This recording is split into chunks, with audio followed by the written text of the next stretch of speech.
नमस्कार, news take के Y factor में आपका स्वागत है। मैं हूं योगेश मिश्र। दुनिया के विवादास्पद और चर्चित लोगों की एक लिस्ट बनाई जाए तो उसमें निसंदेह रूस के राष्ट्रपति पुतिन नंबर 1 पर होंगे। इसकी वजह है, कभी वो बिना कारण यूक्रेन पर हमला कर देते हैं, कभी वो छोटे से गणराज्य फिनलैंड की बिजली कटवा देते हैं। वो लोकशाही की तरह काम ही नहीं कर रहे हैं। जिस तरह वो काम कर रहे हैं वो अधिनायक युग की याद दिलाता है और लोगों को डराता है कि कहीं अधिनायक युग की धीरे धीरे पुनरावृत्ति तो नहीं हो रही है। 14 मई 2022 को उन्होंने फिनलैंड की बिजली कटवाई। रूस की आबादी की तुलना में 40 लाख आबादी केवल फिनलैंड की है। फिनलैंड की बिजली कटवाने का भी वही कारण है जो यूक्रेन पर हमला करने का है। फिनलैंड ने नाटो की सदस्यता के लिए आवेदन कर दिया और फिर उसके बाद पुतिन का गुस्सा 7वें आसमान पर जा पहुंचा। अमेरिका ने 4 अप्रैल 1949 को सोवियत रूस के खिलाफ नाटो का गठन किया था। 70 वर्षीय पुतिन के तात्कालिक रोष का आधार यह भी है कि उनके 12 अति अंतरंग सुहृदों पर ब्रिटेन द्वारा वैश्विक प्रतिबंध लगा दिया गया। इसमें प्रमुख हैं 36 वर्षीय छबीली महिला मित्र श्रीमती अलीना कबाएवा। अलीना सांसद भी हैं। अलीना विख्यात अंतर्राष्ट्रीय जिम्नास्ट हैं, देखने में रूपसी हैं, लावण्यमयी भी हैं, डील डॉल में सौष्ठ हो, कद काठी में चुंबकीयता भरपूर है। यूँ पुतिन को अपने पुरुषत्व पर नाज है। अश्व से समता करते हैं। परदारागमन के कारण 30 वर्षों तक ब्याहता रही 65 वर्षीय अर्धांगिनी लुडमिला ने अब तलाक दे दिया। उनकी 2 बेटियां और 2 नातिनें भी अलग हो गईं। लुडमिला सोवियत सेना में अफसर थीं, तब पुतिन रूसी गुप्तचर एजेंसी केजीबी में काम करते थे। इन्हीं कारणों से पुतिन के अनुयायियों को अचरज होता है कि एक महिला मित्र के नाज नखरे उठाकर अपनी राष्ट्रीय और विदेशी नीतियों को रूसी राष्ट्रपति ने एक कनीज को क्यों निरूपित करने दिया। मतलब सारी कयानात एक तरफ, प्रेयसी दूसरी तरफ। क्या मजबूरियां हैं, लौकिक या फितरती? तो आखिर हैं कौन ये अलीना? ब्रिटेन का दावा है कि पुतिन के आंतरिक गिरोह के लोग रूस में अपने सरकारी पदों के माध्यम से राजकोष को अंधाधुंध लूट रहे हैं। राष्ट्रपति की जीवन शैली भी अंतिम रोमानोव सम्राट जार निकोलस एलेक्जेंड्रोव द्वितीय जैसी हो गई है, जिसे व्लादिमीर लेनिन ने 7 जुलाई 1918 को नेस्तनाबूद कर दिया था। भूलोक क्रेमलिन में सर्वप्रथम मजदूर किसान का राज कायम कर दिया था।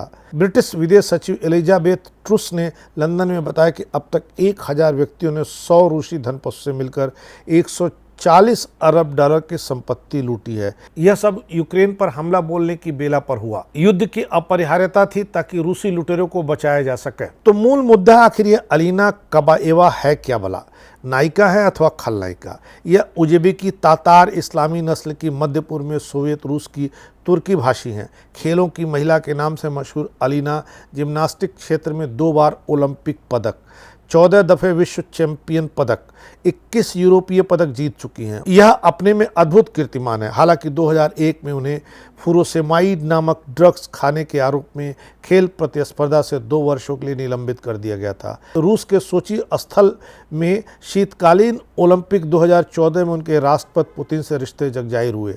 पुतिन इस ओलंपिक के दर्शक थे, फिर प्रशंसक बने और फिर उनके दोस्त बन गए। अलीना ने पुतिन की 4 संतानें पैदा की। यह आरोप 2001 में लगा था।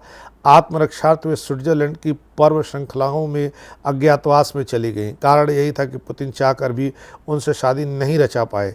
खेल से उठकर मीडिया जगत की बड़ी मालकिन अलीना बन गईं।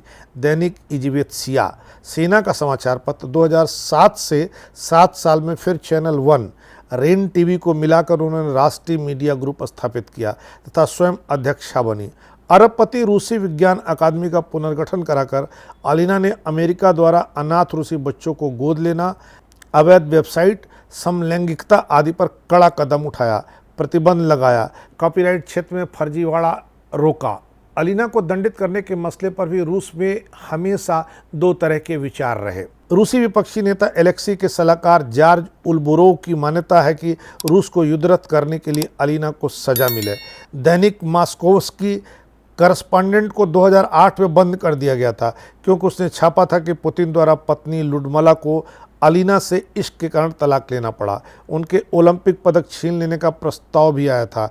यूक्रेन युद्ध से अलीना की रुचि सीधी और गहरी है। उनका मीडिया समूह यूक्रेन पर रूसी हमले का विस्तार से प्रचार करता रहा। फिर भी अमेरिकी राष्ट्रपति जो बिडेन अलीना पर प्रतिबंध का विरोध करते रहे। खौफ हुआ कि आक्रोशित होकर पुतिन कहीं यूक्रेन पर आक्रमण में अधिक क्रूर तथा निर्दयी न हो जाएं। हालांकि रूसी ऑर्थोडॉक्स चर्च अलीना के हमेशा पक्ष में रहा। अलीना विलक्षण व्यक्ति निश्चित ही हैं। उनके बाल्यकाल की क्रीड़ा शिक्षिका श्रीमती इरीना वाइनर बताती हैं कि अलीना 4 वर्ष की उम्र में करिश्माई जिम्नास्ट रहीं। उनके शरीर में 2 विशिष्टताएं थीं, अंगीय लचीलापन तथा शारीरिक फुर्तीलापन। उन्हें रूस की श्रेष्ठतम लचकदार खिलाड़ी भी कहा गया। कुछ रूसियों ने अलीना की तुलना ईवा ब्राउन से की, जिससे एडोल्फ हिटलर ने आत्महत्या के चंद घंटे पहले शादी की थी। तब हिटलर के भूमिगत बर्लिन बंकर के स्टालिन की सेना पहुंच गई थी। हाल ही में करीब 60,000 रूसी नागरिकों ने एक ज्ञापन पर दस्तखत किए कि हिटलर और उसकी संगनी ईवा ब्राउन की भांति इन्हें भी मरने पर विवश किया गया। पुतिन तथा अलीना के साथ भी ऐसा ही हो, लेकिन चाहकर भी अमेरिका ब्रिटेन ऐसा नहीं कर पाएंगे, क्योंकि रूसी धनपति अलीना के पक्ष में हैं। पुतिन और उनके जैसे तमाम साथी तो एलिना के पक्ष में तन मन धन से हैं, लेकिन एलिना को लेकर के जिस तरह पुतिन पर सवाल खड़े किए जा रहे हैं, जिस तरह की बातें कही जा रही हैं, उन बातों से यह तो साफ होकर के निकलता ही है कि पुतिन एक ऐसे रास्ते पर चल निकले हैं जहां से उनका जो व्यक्तित्व है, जो उनके लौह पुरुष वाले करिश्माई व्यक्तित्व का जिक्र होता है, वो धीरे धीरे खत्म हो रहा है, चुक रहा है। यह कितना समय लेगा यह तो समय बताएगा, लेकिन जिस तरह रूस में पुतिन के खिलाफ लोग हैं, उससे यह तो लगने ही लगा है कि पुतिन के दिन भी अब बहुत नहीं रह गए हैं। इस बार इतना ही। अगली बार फिर मिलेंगे किसी नए सवाल पर नए ढंग से बात करने के लिए। तब तक के लिए नमस्कार।